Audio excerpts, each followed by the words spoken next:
видов деятельности, а именно охоты, оленоводство, рыболовство. Женщины занимаются вылепкой шкур, оленей и пушных зверей, пошивом одежды, сумок, покрышек чума.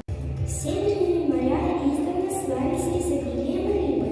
Любимое блюдо северян и ценный источник витаминов – это строганина. Для жителей севера самая полезная ягода – это морожка. Говоря о полезных свойствах морожки, стоит отметить, что в ее составе имеется большое количество органических кислот и витаминов.